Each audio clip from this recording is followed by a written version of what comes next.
Welcome back to The Explainer. For the last couple of years, we've all been pretty obsessed with AI in the digital realm, right?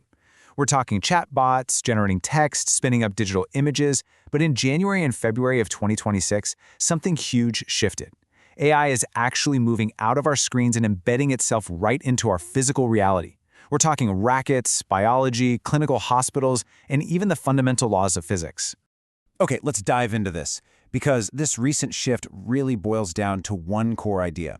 AI is moving deeper into physical infrastructure, drug discovery, and clinical medicine, all at the exact same time.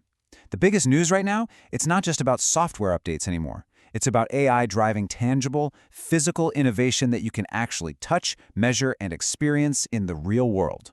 So here's the roadmap for today's Explainer. First up, the physical AI shift. Then we'll look at how SpaceX merges with xAI. Third, Eli Lilly's AI supercomputer. Fourth, generative AI meets medicine. Fifth, physics-informed machine learning. And finally, we'll wrap up with the road ahead. Section 1. The physical AI shift. Section 2.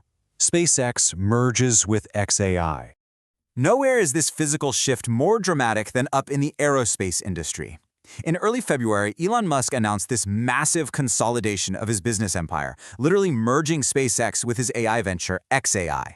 So, the crucial point is, the goal isn't just basic corporate synergy. They are planning to take xAI's Grok foundation models and embed them directly into SpaceX operations. By putting world-leading aerospace engineering and generative AI under one roof, they're aiming to automate insanely complex mission trajectories, enable real-time decision-making for deep space missions, and, even accelerate the timeline for robotic Mars colonies. Analysts are already calling this a brand new technological powerhouse. Section 3. Eli Lilly's AI supercomputer. Okay, let's pivot away from the cosmos for a second and zoom all the way down into molecular biology. 9,000. That is the staggering number of petaflops of performance generated by LillyPod. That's Eli Lilly's newly inaugurated AI supercomputer from late February. To put that completely wild number into perspective, this is heavy-duty, industrial-scale, purpose-built scientific computing infrastructure. We're talking 1016 NVIDIA Blackwell Ultra GPUs.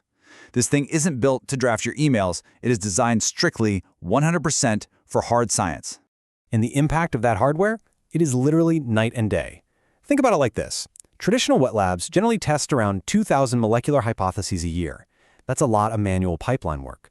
But the LillyPod supercomputer? It simulates billions of molecular hypotheses in parallel. Billions! The goal here is absolutely revolutionary. Eli Lilly wants to use this domain-specific system to take the typical 10-year drug development timeline and just cut it completely in half. That is Section 4. Generative AI meets medicine. So what happens when this kind of tech actually enters the hospital? Well, in February, two major biomedical institutions made some serious waves. Over at UC San Francisco, researchers started using generative AI prediction models specifically to handle really complex vaginal microbiome data to assess preterm birth risks. Meanwhile, Weill Cornell Medicine launched their massive AIM program that stands for AI to Advance Medicine. They're integrating AI directly into clinical care to predict disease progression and personalize treatments for cancer and cardiovascular conditions, putting a really heavy emphasis on making sure it's all ethically and clinically validated. And the results we're seeing are kind of mind-blowing. A recently published UCSF study in Cell Reports Medicine actually found that generative AI didn't just assist, it handled these complex medical data sets as well as, or even better than, human expert teams. Now, why does this matter so much for us? Well, human teams usually spend months just building the prediction models to analyze this kind of data. By relieving one of biomedical research's biggest bottlenecks, building those data analysis pipelines, AI is going to dramatically accelerate the sheer pace at which we understand and hopefully cure complex diseases. Section 5. Physics-informed machine learning. All right, from medicine, we are pivoting over to the hard physical sciences and a huge February breakthrough out of the University of Hawaii at Manoa. Look, we all know AI can hallucinate, right? It just makes things up sometimes. And sure, that's annoying in a customer service chatbot, but if an AI is designing a bridge or forecasting a Category 5 hurricane, hallucinating impossible physics is, well, it's catastrophic. Enter physics-informed machine learning. This is an algorithm that ensures an AI's outputs remain physically plausible, even when the training data is super sparse, by directly embedding the actual laws of physics right into the model itself. Let's compare the two. Traditional black box AI learns purely from data. If you don't give it enough data, it can easily spit out a result that completely violates the laws of physics, which, as you can guess, leads to structural failures. Physics-informed AI, on the other hand, produces verifiable, accurate predictions, because those known physical laws act as strict guardrails. It literally cannot break the rules of physics. This breakthrough is a total game changer, because it means we can finally safely trust AI with incredibly complex physical systems, things like fluid dynamics, meteorology, and even planning out our entire renewable energy grid. Section 6. The road ahead. Now, as AI embeds itself into the physical world, it is definitely bringing some severe growing pains along with it. We've got a few hurdles here.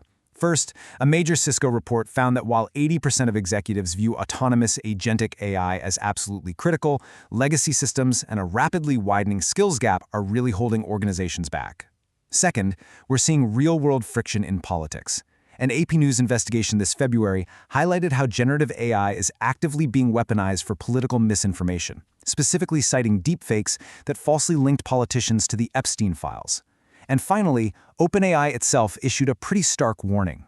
As AI browsers become more autonomous, they face structural, essentially unfixable prompt injection security risks where malicious web content can just silently manipulate the AI agent. So yeah, some very real growing pains as this tech hits the real world. And that brings us to the ultimate question we really have to ask ourselves as we wrap up today's explainer. As AI moves off of our screens, becomes permanently bound by the laws of physics, and merges with physical hardware, how will your own industry adapt to this totally new reality? Because the technology is no longer just waiting in the digital wings. It has officially entered the physical building. Thank you so much for exploring this with me today. Keep asking those great questions, keep adapting, and I will see you in the next explainer.